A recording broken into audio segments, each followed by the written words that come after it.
गरीब की चमकी किस्मत। किसी गांव में शाबू नाम का एक बहुत गरीब किसान रहता था।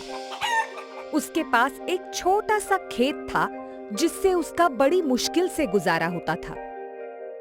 इससे पहले भी शाबू ने मुर्गी पालने का काम किया था, लेकिन उसकी मुर्गियों को या तो कोई बीमारी लग जाती या फिर चोर उसकी मुर्गियों को चुरा ले जाते थे। जैसे तैसे बची हुई मुर्गियों को बेचकर उसने मटके बनाने का काम किया, लेकिन गांव के बच्चे उसके मटके फोड़ देते थे या फिर वो खुद ही उनका ठीक से ध्यान न रख पाता था। फिर उसने और भी कई काम करना शुरू किए, जैसे कपड़ा बेचना, दूसरों के खेतों का ध्यान रखना वगैरह।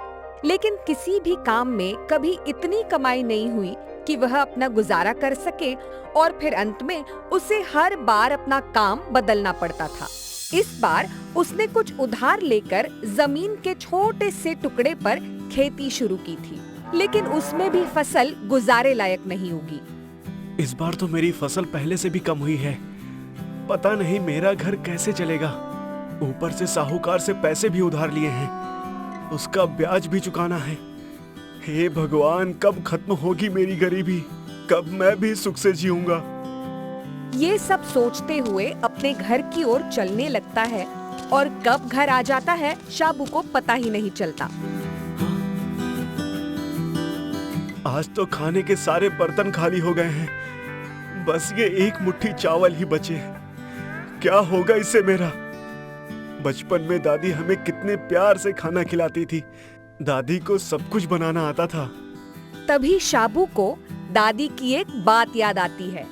अरे हाँ, जब घर में खाने का ज्यादा कुछ नहीं होता था तो दादी हमें पास के जंगल में ले जाकर एक खास पेड़ के लाल पत्ते तोड़ने को कहती थी, और उन पत्तों को पीसकर वो जब किसी खाने की चीज में डालती थी तो थोड़ी ही देर में वो खाना ज्यादा भी हो जाता था और बहुत स्वादिष्ट भी। और हम सब उंगलियां चाट कर खाना खाते थे। अरे वाह, मजा आ गया। चल शाबू, आज उसे पेड़ के पत्ते इन एक मुट्ठी चावलों में डालकर खाने का मजा ले ले।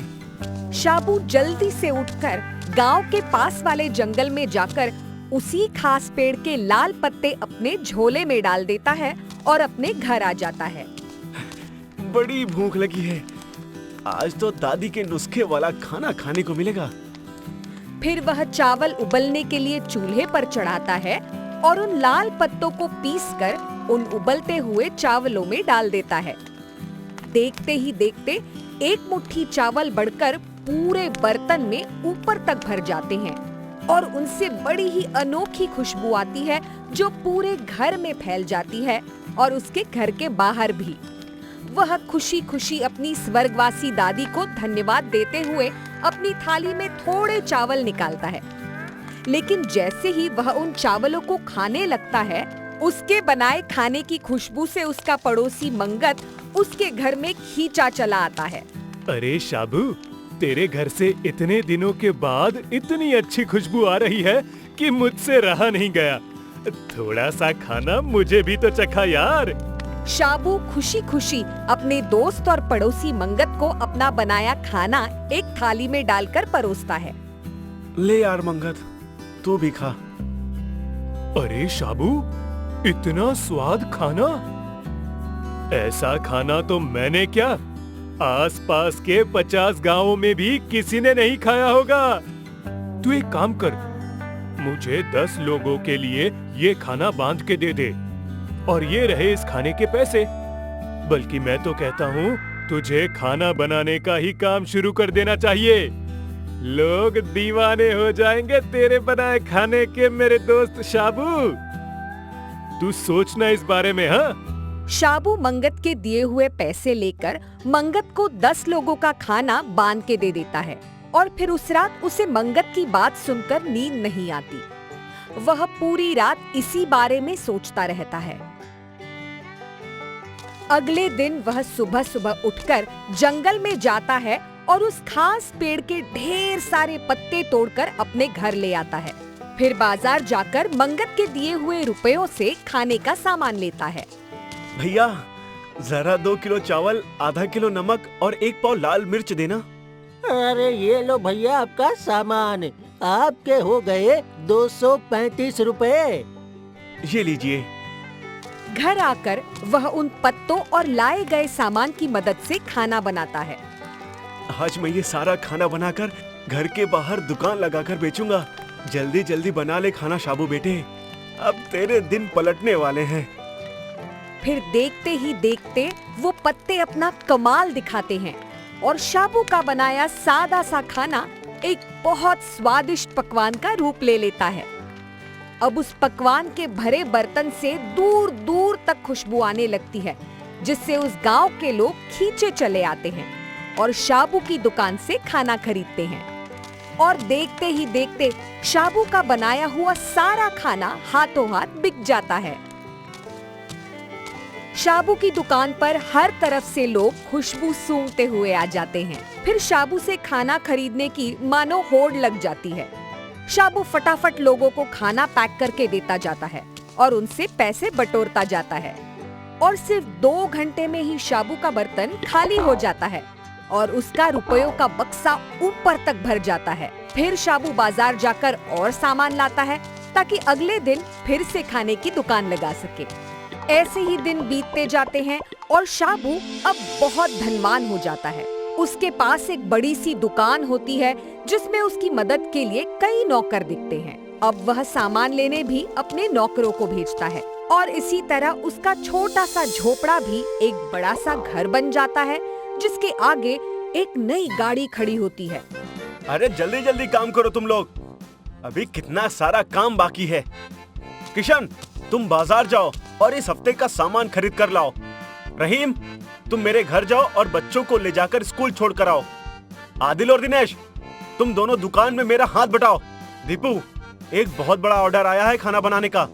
पूरे 1100 लोगों के लिए खाना बनाकर दूसरे गांव भेजना है, इसलिए तुम इस काम का ध्यान रखोगे और शाम को सारे काम का हिसाब आकर मुझे दोगे। शाबू की इतनी तरक्की देखकर एक दिन मंगत उसकी दुकान पर खाना खरीदने आता है और उससे कहता है कि वाह शाबू, तूने तो बड़ी तरक्की कर ली। भाई, तुझे देख के मुझे बड़ी खुशी हो रही है, पर अपनी तरक्की में कहीं अपने दोस्तों को मत भूल जाना। अरे कैसी बात करता है मंगत, तुझे कभी भूल सकता हूँ क्या? तू ही तो है जिसने मुझे ये दुकान खोलने की सलाह दी थी। अब तू मेरे साथ चाय पिए बिना नहीं जाएगा। शाबू अपने नौकर को आवाज लगाकर कहता है कि अरे रहीम, 2 कप चाय और पकौड़े लाना जरा। दोनों दोस्त काफी देर तक बैठकर चाय पीते पीते बातें करते हैं और अपने पुराने दिनों को याद करते हैं। शिक्षा। इस कहानी से हमें यह शिक्षा मिलती है कि बिना हिम्मत हारे हमें लगातार मेहनत करनी चाहिए। एक दिन सफलता जरूर मिलती है, लेकिन सफलता मिलने पर हमें अपनों को भूलना भी नहीं चाहिए। चालाक जमींदार। सराही गांव के किसान राम समुझ बड़े ही ईमानदार और मेहनती किसान थे। उनके फसल की बाजार में इतनी बड़ी मांग थी कि व्यापारी फसल काटने से पहले ही उनसे सौदा करने आ जाते। मगर राम समुझ कभी भी अपनी फसल एडवांस में नहीं बेचते थे। इस साल भी जब वे फसल डालने का प्लान कर रहे थे कि तभी गांव का जमींदार वहां आकर धमकाता है। राम समुझ, हम आपसे एक सौदा करने आए हैं। इस खेत में जितनी फसल होगी सब हमारी। अभी से सौदा तय। कहो तो बयाना दे दूं? किंतु फसल की क्वालिटी देखे बगैर। अरे पिछले साल की क्वालिटी के हिसाब से दाम दे दूंगा। जी नहीं जमींदार साहब, इस साल मेरे फसल की क्वालिटी सबसे हटकर होगी और बाजार में उसके 4 गुने दाम लूंगा मैं। 4 गुना मैं ले लूंगा, बाकी मेहनत मैं कर लूंगा। तुम अभी से सौदा पक्का समझो। जी नहीं जमींदार साहब, सौदा तो फसल कटने के बाद, क्वालिटी बाजार में तय होने के बाद ही होगा। देखो राम समुझ, लोग तुम्हारी फसल देखने के बाद सौदा करते हैं। मैं बीज डालने से पहले ही सौदा कर रहा हूँ, फिर भी मना कर रहे हो। तुम जानते हो ना, मुझे इनकार सुनना पसंद नहीं। मैंने तो आपको इनकार सुनने नहीं बुलाया, आप खुद आए। आप जा सकते हैं। सौदा तो फसल कटकर बाजार में पहुंचने के बाद ही होगा। चल। बहुत घमंड है इसे अपनी फसल पर। ए गुर्गे, जी जमींदार साहब। सुन, इसके दोनों बैल, इसके दोनों हाथ है ना, उन्हें काट दो। ना रहेंगे बैल, ना उगेगी फसल। हैं? रात को राम समूज थैले में कुछ सामान उठाए अपने घर पहुंचता है। उन्हें देखते ही पत्नी कहती है, मैंने जो जो सामान कहा था ले आए? हाँ, ये लो। और जल्दी से खाना लगा दो, कल सवेरे जल्दी ही खेत पर जाना है। जल्दी नहीं, कल श्राद्ध है। बिना पितरों को खिलाए आप कहीं नहीं जाओगे। अरे पर जरूरी काम है। पितरों से बढ़कर भी कोई काम होता है, और पितरों का आशीर्वाद रहा तो सारे काम सफल हो जाते हैं। तुम भी ना बहुत जिद करती हो। ठीक है, कल पितरों को खिलाने के बाद जाऊंगा, बस। जोरू का गुलाम पत्नी की बात मानता है, जमींदार की नहीं। सिर्फ अपने पितरों का ही नहीं, कल सवेरे अपने दोनों बैलों का भी श्राद्ध करना तू। दूसरे दिन सवेरे राम समूज अपनी पत्नी के साथ श्राद्ध का खाना एक केले के पत्ते पर लेकर आंगन में खड़ा होकर ऊपर की ओर देखता हुआ कहता है, बापू, दादा, परदादा और मेरे सारे पूर्वज, आप जहाँ भी रहो सुखी रहो और हमेशा अपने इस बच्चे पर अपना आशीर्वाद बनाए रखो। अजी देखिए, देखिए हमारे बैलों को क्या हो गया है। क्या हो गया? पता नहीं, दोनों उठ ही नहीं रहे हैं। लगता है क्या? मेरे सोमू, मेरे मंगलू। अरे ये क्या हो गया मेरे सोमू, मंगलू, सोमू, मंगलू। अरे क्या हुआ राम समूज? हैं? क्या हुआ? जमींदार साहब, मेरे बैल। ओहो, गुर्गा, देखो क्या हो गया इन्हें। लगता है इन्होंने जहर खा लिया है। जहर? भाई राम समूज, कुछ सड़ा गला बासी वासी खिला दिया क्या? हैं? नहीं जमींदार साहब, मेरे सोमू, मंगलू। अब चुप हो जाओ राम समूज, रोने से क्या फायदा। ले जाकर गाड़ दो भाई, खेतों के उस पार की बंजर जमीन में। और राम समूज अपने दोनों बैलों को गांव के बाहर की बंजर जमीन में गाड़ आता है। उसका पूरा दिन खराब हो जाता है। रात को भी उसे नींद नहीं आती है। ऐसा कैसे हो गया तारा? तुम तो कह रही थी पितरों की पूजा करने से सब काम सफल हो जाते हैं। शांत हो जाइए, जो होना था हो गया। ऐसे कहने से हमारे पितरों की आत्मा को तकलीफ होगी। अब भी तुम यही कह रही हो? हमारे पितरों हमारे लिए कुछ तो करते हैं।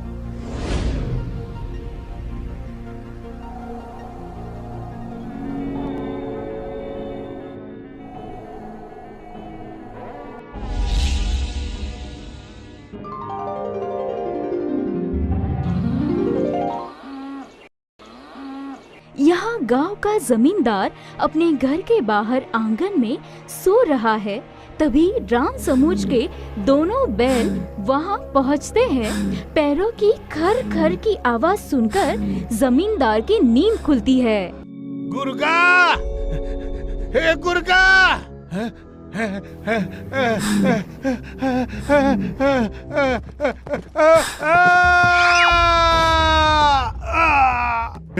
अरे ये तो मार डालेगा। राम समूज, राम समूज।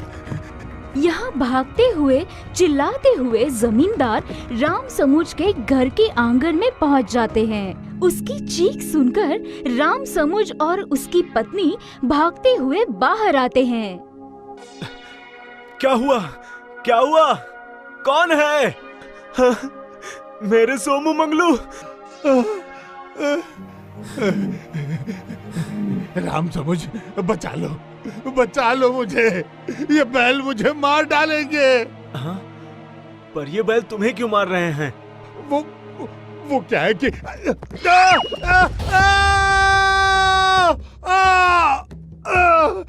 अजी, ये सब क्या हो रहा है? ये तो हमारे सोमू मंगल हैं। पर ये हमारे जमींदार साहब को क्यों मार रहे हैं? बता मेरे मालिक को, मैं तुझे क्यों मार रहा हूँ। बताता हूँ सोमू मंगलू। राम समुझ, मुझे माफ कर दो। तुमने मेरे सौदे से इनकार कर दिया था, इसीलिए गुस्से में मैंने ही सोमू और मंगलू की जान ली। मुझे जो चाहो सजा दे दो, मुझसे बहुत बड़ी गलती हो गई। तुम्हें सजा देने से मेरे सोमू मंगलू वापस तो नहीं आ जाएंगे? आ जाएंगे मालिक। ये तुम्हें 2 नहीं 4 सोमू मंगलू के पैसे देगा, और साथ ही सोमू मंगलू थक जाएंगे तो उनकी जगह काम करने के लिए ट्रैक्टर के भी पैसे देगा, वरना। अरे दूंगा, बल्कि दे रहा हूँ। सोमू मंगलू को जाते देख वो अपनी बाहें फैलाता हुआ कहता है, मेरे सोमू मंगलू। राम समुझ, तुमने मुझे पहचाना नहीं बेटे? हाँ, राम समझू, ऐसा तो मुझे मेरे दादाजी ही कहते थे। दादाजी? हाँ बेटे, बहू के पितृपक्ष की पूजा और विश्वास की वजह से मुझसे तुम्हारा दुख देखा नहीं गया और तुम्हारी मदद करने के लिए आना पड़ा। माफ करना दादाजी, आज एक बात मेरी समझ में आ गई है। इंसान के विश्वास के आगे आत्मा भी मदद करने के लिए मजबूर हो जाती है।